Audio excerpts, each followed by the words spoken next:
Hello everyone, my name is Steven and welcome to Storytime. Today we're going to be reading some malicious compliance stories, tales where following the rules can lead to some just desserts. And let me just say, if you're not already subscribed to Storytime, please consider doing so. But with that being said, let's sit back, relax, and listen to some captivating Reddit stories. You want to know how to get into Harvard? Sure, take a seat. This happens in Latin America, where schools don't give useful tools to pick a career, and most students just pick a major they have some affinity with and hope for the best. The most expensive colleges cost around $3,000 to $8,000 the semester, so the US costs and the concept of student loans doesn't exist here. I'm a psychologist and freelance as a vocational guide for students about to go to college. As far as I know, I am the only person in the whole city that provides this service. Some schools offer seminars to get into college, but nobody helps to know where and what to study. And if I may be so bold, I'm good at it. I'm concise and thorough. I interview parents, analyze all the students' grades since grade school, calculate the family's college budget, apply 3 different personality and aptitude tests, explore life plan beyond college, ambitions outside of work, possible workplaces in the country and outside of it, salary ranges, best colleges depending on major, scholarships, you name it. It's a personalized job. It takes 6 sessions and other 6 hours of research and test grading. I charge dirt cheap for it, about $100, and still most people think it's too expensive, so just middle upper class families hire me and recommend me by word of mouth. That's why I do such a detailed work. This last part will become important. The story. The client is a 17-year-old girl in her last year of high school. Let's call her Mary. We're in January, Mary graduates in May-June. She has good grades and one plan: go to Harvard, study medicine.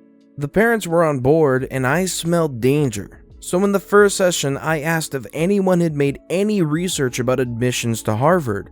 No. I then asked about a plan B and other college options. None. Harvard. I asked why Harvard. Because of its reputation. Oh, fine. My method works this way. First discover what the family expects from and can offer to Mary, then discover what Mary wants, is and has, trigger a small existential crisis so she may discover her priorities and calling, and then pick a couple of possible majors that work with what she wants to do, to afterwards pick the best and most affordable colleges. As I interview the parents and work with Mary through the sessions, I see that she has aptitude for medicine, a lot of artistic and physical skills, and is indeed smart and capable. And the family could afford any private college in the country, and she could graduate with not much economic troubles. After 4 sessions, she has already found her calling, picked possible majors, now it's time to pick a college. And she still only knows Harvard. I try to dive deep into that, but there is no depth. She just knows Harvard is the greatest college in the world, so she wants to go there. If a client asks me to investigate a college, I'll do it, be it national or international. She is the first to ask for Harvard, so we did a quick research that tells me it's practically impossible and that it will take me extra hours from what it usually takes me, so I ask again. Are you sure your first choice is Harvard? Even though millions of people apply every year, the sheer cost of travel, food, housing, etc. is very steep, and you have less than 4 months to apply? Because if it's true, I'll research it, but you will sit and hear all of it. Yes, she is sure. Oh, but maybe the University of Cambridge is a second option. Fine. Cue malicious compliance. I did all the math. Housing, food, travel, textbooks, all. I also researched the whole 8-step process to get into Harvard as a foreigner. Spoiler alert, it's a pain in the butt. Heck, the date for the first 3 steps already had passed and she didn't have what it took to satisfy the other requisites. I researched scholarships, price of organs, this will come handy later, and everything of the 2 colleges. On top of that, I also do my dues and research the national options for medicine and her other choices. It took me an extra 3 hours to do so, but I'm a professional and quality gets me the next job. The day of the session arrives and I present to her all the national colleges. Pros, cons, prices, location, mission, vision, student profile, prizes and certifications, etc. She seems convinced and applying to a handful of them. Now we get to Harvard and Cambridge. First, I drop the price of medicine in Harvard. Her giddiness disappears as she counts the zeros and just gives up. Oh no, young lady, you wanted to know about Harvard, you were gonna learn about Harvard. I drop number after number. How much it would cost with the best possible scholarship. Let's add the cheapest rent, the cheapest food, let's ignore textbooks.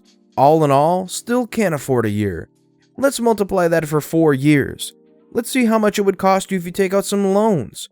In short, everyone in her family had to sell a kidney or 2 for the whole process, even in the best case scenario. She dismisses Harvard and doesn't want to know about Cambridge anymore. Oh no, we're not done. Now I explain, step by step, all that she has to do to get into Harvard in the first place. The tests, the essays, the SATs, the extracurricular activities and achievements. The test in our country already passed. She would have to fly to the USA in a week to take the test she hasn't prepared for. And its cost is added to the kidney budget. And then I add the statistics. I show her Harvard's official application statistics. How many apply to medicine? How many pass the test? How many get in? How many graduate? And then Cambridge. After about an hour of me explaining and dropping paper after paper, I conclude with this. If you want to get into Harvard, you have to start getting extracurricular credits since 5 years ago, work 2 jobs since 3 years ago, and have perfect scores in school since 2 years ago. Harvard is like the Olympics. You don't wake up one day and decide you want to go, you work your whole life to maybe have the chance to be there.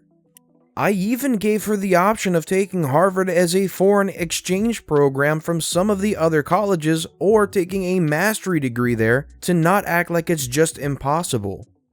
At the end, she did the sensible thing and picked a viable option. And good for her. Just learn that if you're gonna make me waste my time in a near impossible option, I'm gonna make you sit and listen through all of it even if you give up at the first step. Big dreams, big aspirations. Sometimes it just doesn't go the way you imagine it. OP really drilled in that realism of the situation there. If a pregnant woman doesn't have light-duty paperwork, she should be capable of doing the job as required without help.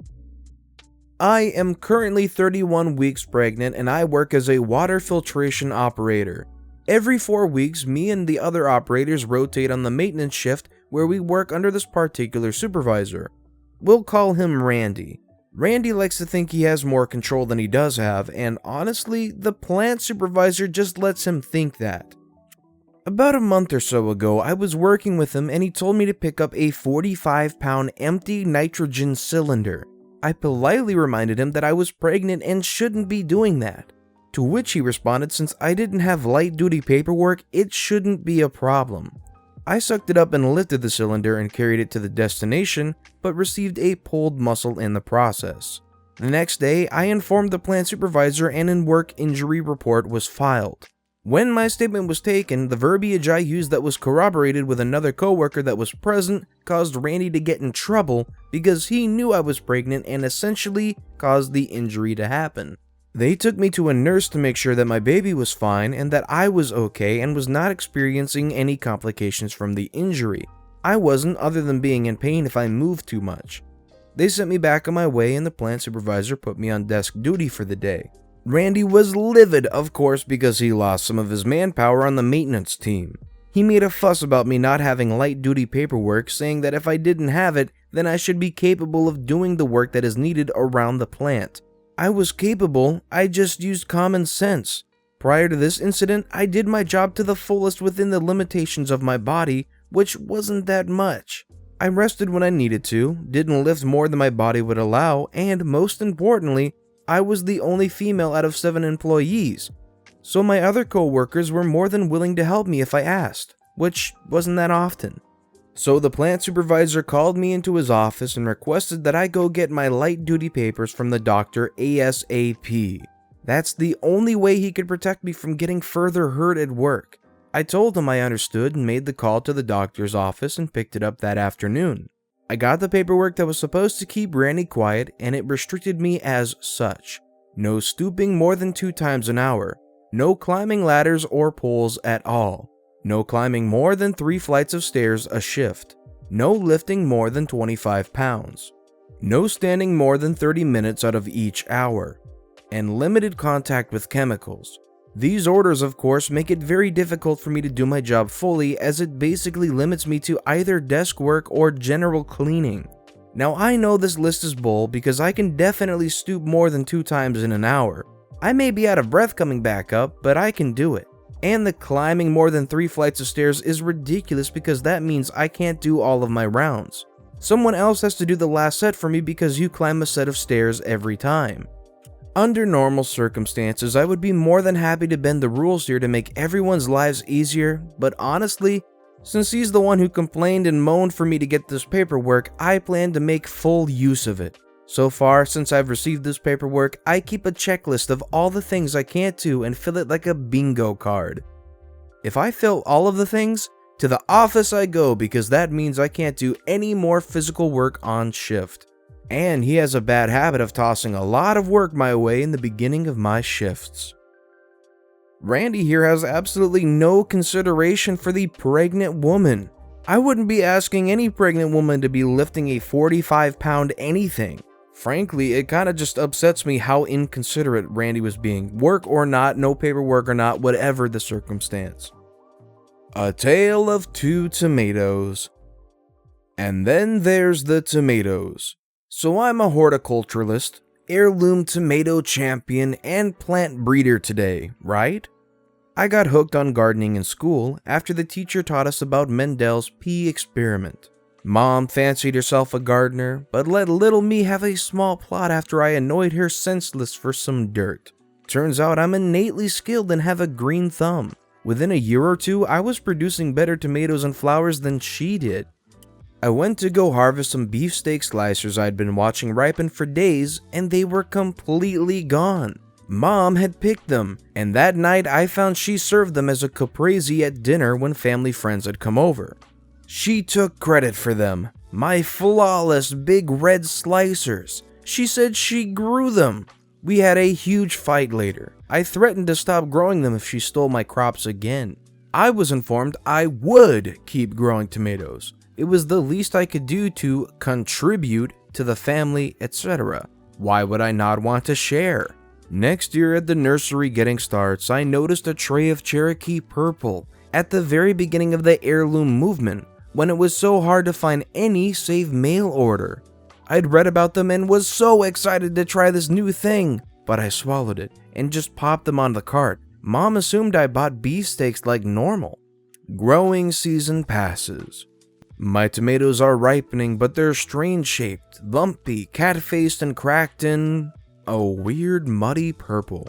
I pick my first fruits and take them in and ask Mom to prepare them with dinner. I was sharing as asked.